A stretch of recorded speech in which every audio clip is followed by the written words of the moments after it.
नमस्कार, आप देख रहे हैं गुजरात तक का स्पेशल बुलेटिन और आपके साथ मैं हूं सौम्या। बुलेटिन में सबसे पहले बात राज्यसभा के महासंग्राम की।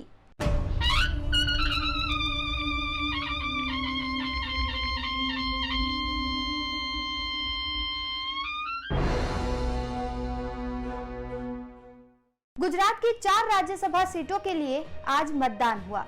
गुजरात में सुबह से ही राजनीतिक गर्मागर्मी खूब देखने को मिली। प्रधानमंत्री नरेंद्र मोदी और गृह मंत्री अमित शाह के गृह राज्य गुजरात में 4 राज्यसभा सीटों पर 5 प्रत्याशी ने किस्मत आजमाई।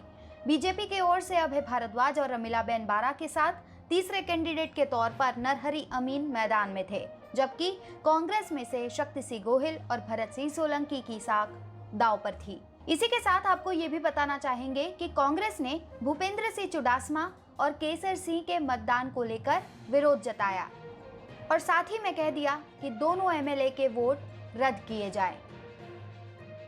राज्यसभा चुनाव को लेकर अब जो पिक्चर है वो धीरे धीरे साफ हो गई है। माना जा रहा है कि कांग्रेस के एक प्रत्याशी की हार निश्चित है, जबकि कांग्रेस के तीनों प्रत्याशी जो है अभय भारद्वाज, रमीलाबेन बारा और नरहरि अमीन, ये तीनों की जीत होगी।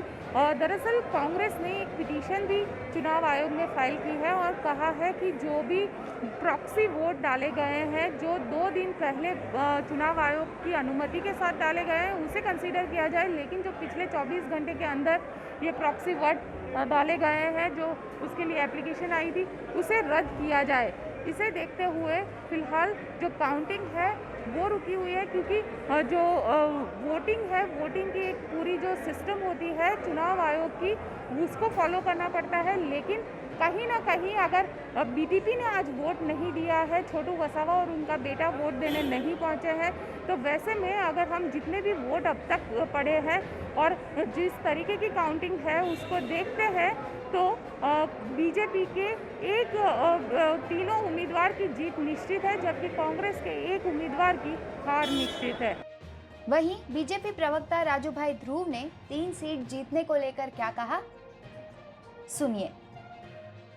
आज जीत से राज्य गुजरात ने हर में देश को एक नई दिशा दी है। आज भारतीय जनता पार्टी को था कि यहाँ से तीन सीट राज्यसभा में निकलेगी। राज्यसभा में हमने 3 उम्मीदवार कैंडिडेट को डिक्लेयर किया और हमें आनंद है कि गुजरात की प्रजा की एक जो भावना थी उनको रिफ्लेक्ट करते हुए सभी एमएलए ने जो हमें अपेक्षा थी उसी तरह से 3 सीट हम जीतने जा रहे हैं। और मैं मानता हूँ कांग्रेस की जो अंदरूनी परिस्थिति, देश में भी जो कांग्रेस की अंदरूनी परिस्थिति है, आंतरिक कलह है, उसकी वजह से यहाँ भी जो कुछ हुआ तो कांग्रेस वालों ने, मैं मानता हूँ, खामियाजा भुगतना हुआ। दो सीटों के लिए उनमें कोई एक निश्चित पॉलिसी नहीं थी। भारतीय जनता पार्टी पहले से क्लियर था। नरहरि वो बार आरोप लगा रहे थे कि कांग्रेस बीजेपी जो है वो कांग्रेस के विधायकों को खरीद रही है। नहीं, एक आपको बात बताई जो सबके सामने ही हुआ है। और बीकेटी वाला ने, देखिए, उन्होंने किसी को वोटिंग ही नहीं किया ना। उन्होंने कहा कि भाई हम कांग्रेस की पॉलिसी से सहमत नहीं है, और वो उन्होंने कहा कि भाई भारतीय जनता पार्टी की सरकार, उनके लिए भी वो सहमत नहीं थे, तो उन्होंने वोटिंग ही नहीं किया। बीटीपी ने वोट नहीं दिया। ऐसे में समीकरण जरूर थोड़े बहुत बदले से नजर आए। छोटू वसावा ने क्या कहा, आइए आपको सुनवाते हैं। आदिवासी समाज के लिए हमेशा लड़ते आए बीटीपी एमएलए छोटू भाई वसावा आज मतदान देने पहुंचे नहीं। बीजेपी कांग्रेस दोनों ने उन्हें मनाने की बहुत प्रयास किए, लेकिन कोई असर नहीं दिखा।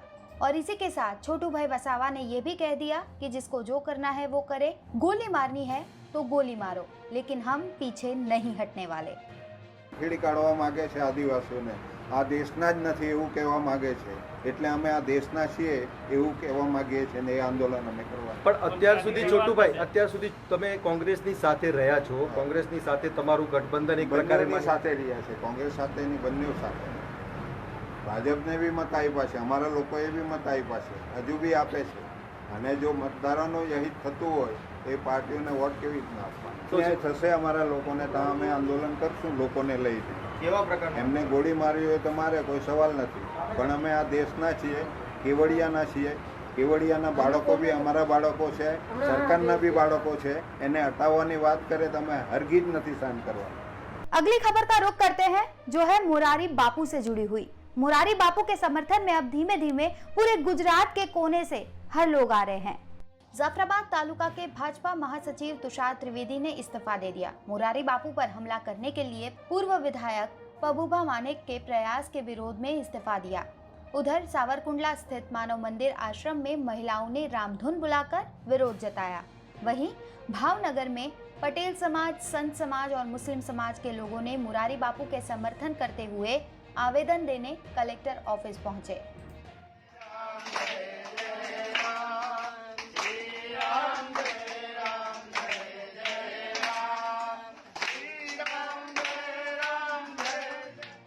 बुलेटिन में अब बात गुजरात में बढ़ते कोरोना आंकड़ों की। गुजरात में लगातार कोरोना का खतरा बढ़ा हुआ है।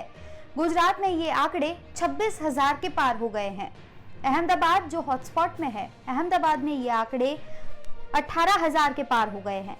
रिकवर की बात की जाए तो 18,000 से ज्यादा लोग रिकवर भी हुए हैं। मृत्यु की बात करें तो 1600 से ज्यादा लोग कोरोना की वजह से जिंदगी की जंग हार गए हैं। तो गुजरात तक के स्पेशल बुलेटिन में अभी बस इतना ही। गुजरात की बाकी सारी खबरें देखने के लिए आप देखते रहिए गुजरात तक।